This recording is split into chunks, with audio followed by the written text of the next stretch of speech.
Mwiriwe neza, turabashuhuje tubifuriza amahoro y'Imana, imigisha y'Imana, Imana rurema rirema byose kandi ikaduha imiti yo kwivuza cyangwa no kwivura mu gihe duhuye n'indwara zinyuranye z'amayobera mu buzima bwacu.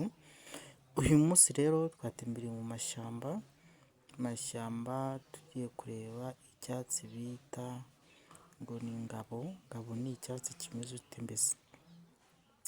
Ingabo ni icyatsi kigira imbuto, kikagira n'amahwa, nacyo ubwacyo kikagira ikindi ntacyita igiti cyacyo, ariko kikaba gifite umumaro ukomeye mu buzima bwa sosiyete yacu tubamo no mu buzima busanzwe bwacu. Iki giti rero ni igiti cyiza, ni igiti kivura indwara nyinshi z'amayobera, kigahangamura izananiranye. Kino giti ni cyo bita ngabo. Uyu munsi twaje kwigaho kugira ngo turebe uko ejo byaba bihagaze, tubasha kurwana n'ubuzima bwacu bwa buri munsi. Iyi ngabo rero ni igiti gikunda kwimera ahantu mu mashyamba cyangwa ku rugo, ugasanga abantu bagiteye. Iyo usanze iki kintu mu ishyamba wakimenyaho ibiki? Nibyo ngiye kukubwira rero, twigira ibimera by'iwacu kugira ngo tubashe kwiberaho. Imiti tuvuga rero cyangwa indwara tuba tuvuga, ni indwara zijyanye n'imyuka mibi bohereza abantu cyangwa batega abantu. Bantu turi kumwe, abantu biga ibimera, uburwayi buriho kandi kino gihe ibintu byarahindutse. Nta muntu ugitamika uburozi.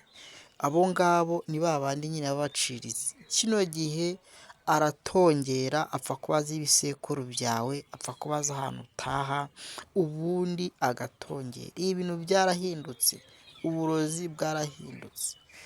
Abantu rero bakiri muri bya bihe bya kera, kino gihe uko viza igenda niko nabo bagenda bahindagura ibintu byinshi. Umuntu utemera ko amarozi abaho, uwo nguwo si uwanjye, uramureka akibera muri si ye n'akazi ke.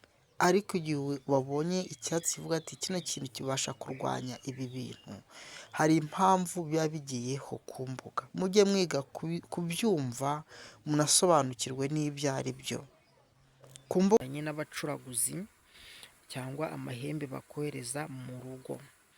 Kino giti icya mbere ushobora kugitera mu rugo ukagitera, buriya kiba cyiza mu kurinda ya myuka mibi bakunda kohereza mu rugo bitewe n'amagini. Ukuntu gikorwa rero, ushobora gufata aka kantu urakabona, ukagahagura ugatera nko mu kibuni cyangwa ahantu heza urwo rurabo rwaba, haba mu cyaro cyangwa mu bakire.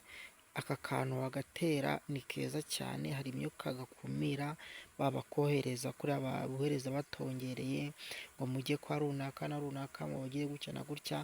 Aka kantu karimo ayo magiri ntabwo yapfa kuza mu rugo, kuko ni ingabo nyine. Ingabo ni ingabo.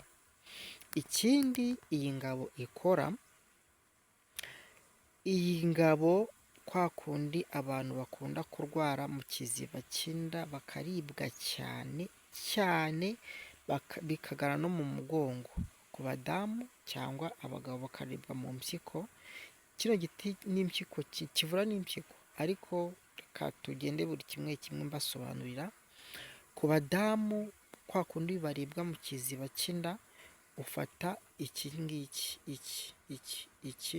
ugakoraho tuno duhwa, warangiza ugafata icyuma ukagisatura, ariko tuno duhwa udukuraho neza nka gutya mubona. Warangiza ugafataho 2 cyangwa 3 ukongeramo icyatsi bita urukararambwe. Warangiza ukongeramo akatsi bita igicumucumu. Video zatambutse zose muzazibona, ibyo byatsi birimo ndi kubabwira birahari. cyangwa icyo bita gisayura. Gisayura niko aka katsi mubona, aka niko bita gisayura. Ugafata igikombe cy'amazi ukabitekana ukanywaho. Ikindi kintu iki cyatsi kivura ibibyimba byo mu nda. Kwa kundi bakubaga ibibyimba byo mu nda ukumva ngo ni nk'igisyo. Igisyo iyo urwaye ibibyimba byo mu nda cyangwa kwa muganga bakakubaga, noneho bagasigamo ikindi kibyimba ari gatoya, ejo wasubira kwa muganga ugasanga havutsemo ibindi bibyimba byinshi. Ibyo bibyimba akenshi aba ari ibitererano. Hari ibibyimba by'ibitererano ibyo tuvuga, kuko ikibyimba kiza gutyo ni ibibyimba biza byarangiza ejo bundi bikagenda, cyangwa bakubaza ariko cya kibyimba kikavamo burundu. Ariko babandi bakubaga ibibyimba ejo bundi akumva hajemo ikindi, uko yibagisha ejo havutse ibindi bibyimba 3, 4, 5, 10. Ariho nigeze no kubona baramubaze asuye kwa muganga asanga hajemo ibindi bibyimba 3, asuye asanga ibibyimba bigeze mu 10, asanga bigeze mu bibyimba bigeze muri 30. Ari ububyimba bwinshi. Kino giti rero uragifata warangiza ugakora aya mahwa, ukongeramo kiriya bita urukararambwe, ukongeramo icyo bita uduhanda nzovu. Biriya bintu bivura ibibyimba byo mu nda.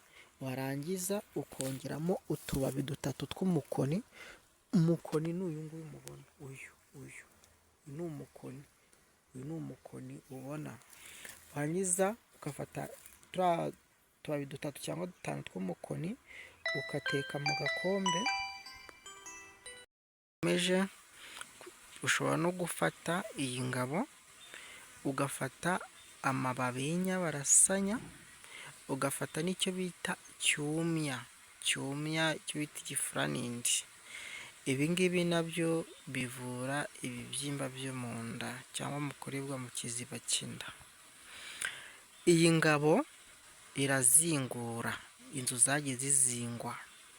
Iyi ngabo rwa rurenda rwayo urarufata, ushobora kubiteka wenda, ugafata na cya cyatsi bita gisayura